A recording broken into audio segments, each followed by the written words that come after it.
নমস্কার দর্শকবৃন্দ। 25% বকেয়া ডিএ নিয়ে নতুন বিতর্ক। সুপ্রিম কোর্টে মামলার ভবিষ্যৎ কি বদলাবে? আমরা এই প্রতিবেদনের মাধ্যমে জেনে নেব মূলত কি বলা হয়েছে।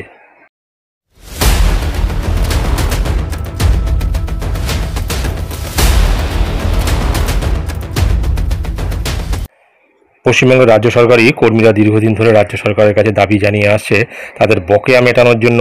এই পরিপ্রেক্ষিতে তারা দীর্ঘদিন ধরে আন্দোলন, অনশন এবং আইনি পদক্ষেপ নিয়েছে। অবশেষে সুপ্রিম কোর্টের তরফ থেকে রায় দিয়ে বলা হয়েছে রাজ্য সরকারি কর্মীদের বকেয়া ডিএ মিটিয়ে দিতে হবে এবং তাদের 25% হারে ডিএ দিতে হবে। সুপ্রিম কোর্টে রায় দেওয়ার পরেও রাজ্য সরকার এখনও পর্যন্ত সেই রায় কার্যকর করেনি। এই পরিস্থিতিতে confederation of state government employees West Bengal রাজ্য সরকারের বিরুদ্ধে আদালত অবমাননার মামলা করেছে।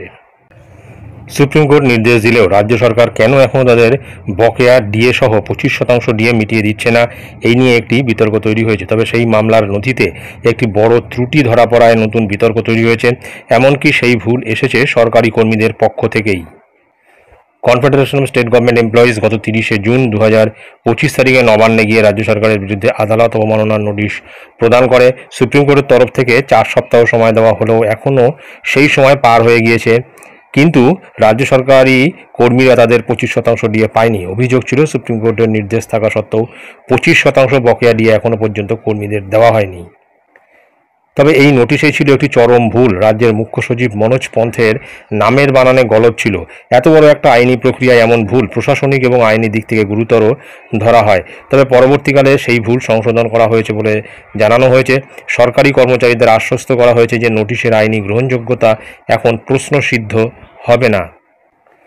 রাজ্য সরকারের পক্ষ থেকে জানানো হয়েছে তারা সুপ্রিম কোর্টের রায় পুনর্বিবেচনার জন্য আবেদন করেছে। পাশাপাশি বকেয়া ডিএ মেটাতে আরও 6 মাস সময় চাওয়া হয়েছে।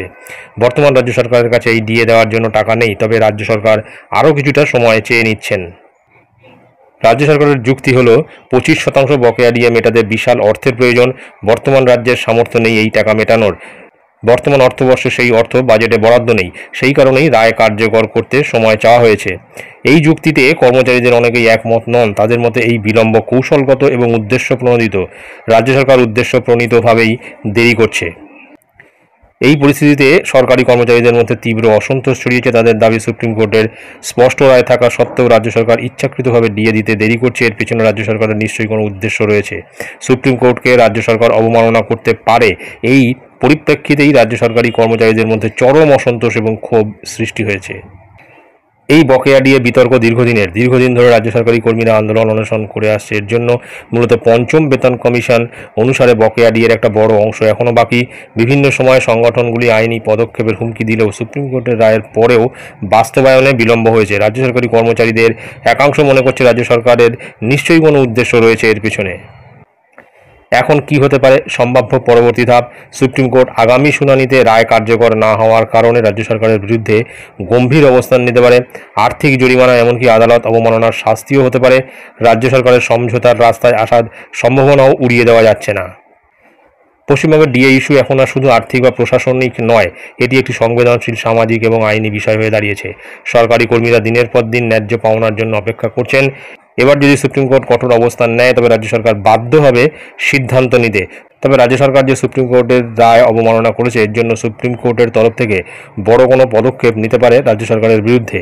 শেষ কথা হলো, ডিএ শুধু একটা সংখ্যা নয়, এটি বহু সরকারি কর্মীর ন্যায্য অধিকার। তাই দ্রুত নিষ্পত্তি হোক সকল পক্ষের কাম্য।